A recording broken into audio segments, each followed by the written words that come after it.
سلام دوستان، بهزاد قربانی هستم. با یه آموزش دیگه از کانال BQ ژئوماتیک در خدمت شما هستم. در این ویدیو قصد دارم نحوه فارسی نوشتن رو در اتوکد و سیویل 3D خدمتتون آموزش بدم. پس با ادامه این ویدیو همراه من باشید و اگر هنوز این کانال رو سابسکرایب نکردید دکمه سابسکرایب رو بزنید، علامت زنگوله رو هم به حالت آل در بیارید تا هر وقت من ویدیو جدید آپلود کردم مطلع بشید.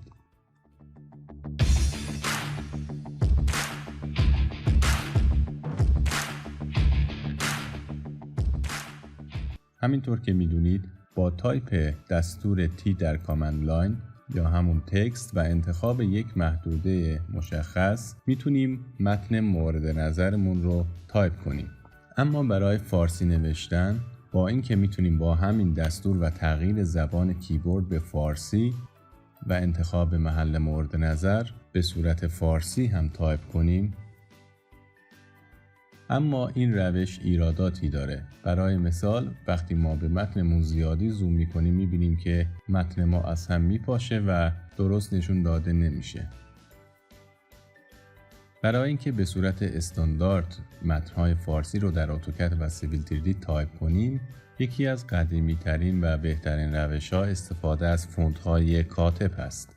ابتدا ما باید فونت‌های کاتب رو دانلود کنیم که با یه جستجوی ساده میتونید در سایت‌های مختلف پیدا کنید که معمولاً هم به صورت رایگان هستند. البته من این فونت‌ها رو قبلا دانلود کردم. لینک دانلودش رو در قسمت دسکریپشن همین ویدیو میذارم. در کانال تلگرامی هم که الان نشون داده میشه این فونت‌ها رو گذاشتم، میتونید عضو کانال بشید و به راحتی دانلودش کنید. همچنین در صورت تمایل میتونید صفحه‌های توییتر، اینستاگرام، لینکدین و آپارات من رو هم دنبال کنید. اگر فایل دانلودی شما به حالت زیپ بود به تب باید از حالت زیپ در بیارید.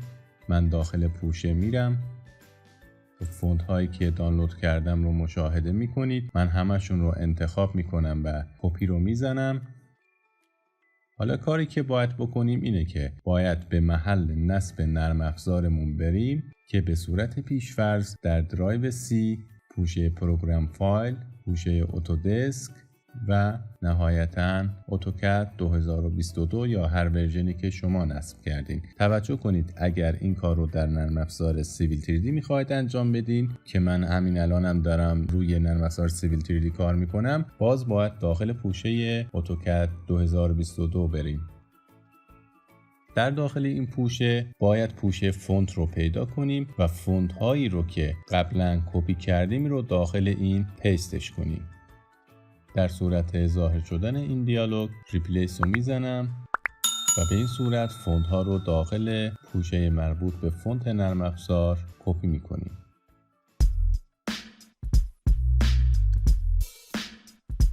برمیگردم به نرم افزار. خب در این مرحله ما باید یک تکست استایل با فونت دلخواه خودمون ایجاد کنیم. برای این کار به تب انوتیت میرم و از قسمت تکست این فلش رو میزنم تا پنجره تکست استایل باز بشه. اگر استایل فارسی ندارید اینجا دکمه نیو رو میزنیم، یک اسم به استایلمون میدیم، اوکی میکنیم. در این قسمت استایلی که خودمون ساختیم رو انتخاب کرده و از قسمت فونت مورد نظر رو برای این استایل انتخاب میکنیم. معمولاً برای نوشته های معمولی ما از فونت نسخ دی استفاده میکنیم. اینجا میتونیم با تایپ نسخ سریعتر پیداش کنیم. با انتخاب هر کدوم میبینیم که پیشنمایش این فونت اینجا هم نشون داده میشه. حالا هر یک از فونت های فارسی رو که خواستین میتونید اینجا ببینید و در صورتی که مد نظرتون بود انتخاب کنید. حالا من چون اسم استایل و نسخ دی گذاشتم همون فونت نسخ دی رو اینجا انتخاب میکنم. اینجا میتونیم یک اندازه پیشفرض بهش بدیم. من عدد 2 رو تایپ میکنم. همینطور که در این قسمت میبینید فونت فارسی ما برعکس نوشته شده. با زدن تیک این گزینه به حالت درستش در میاریم. میتونیم با زدن ست کارنت این استایلمون رو به حالت پیشفرض نوشتاری نرم افزارم در بیاریم و این پنجره رو ببندیم. بعد از ساختن تکست استایل کاری که باید بکنیم اینه که این فونت ها رو لود بکنیم. برای این کار میتونیم از دستور اپلیکیشن لود یا به صورت مخفف APP لود استفاده کنیم.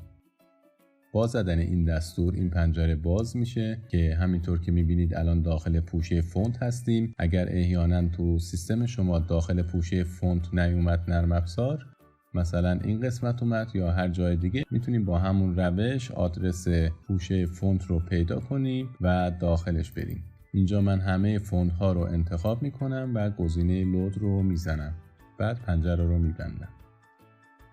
پیام هایی که میاد رو تایید میکنم، این رو هم میبندم. خب الان فونت های ما لود شد. با تایپ کاتب در کامند لاین و زدن اینتر مثل دفعه قبل محدوده رو انتخاب میکنیم.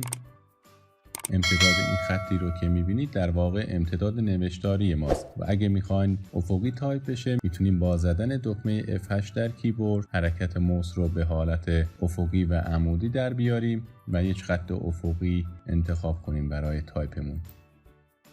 همون عبارت رو تایپ میکنم اینجا.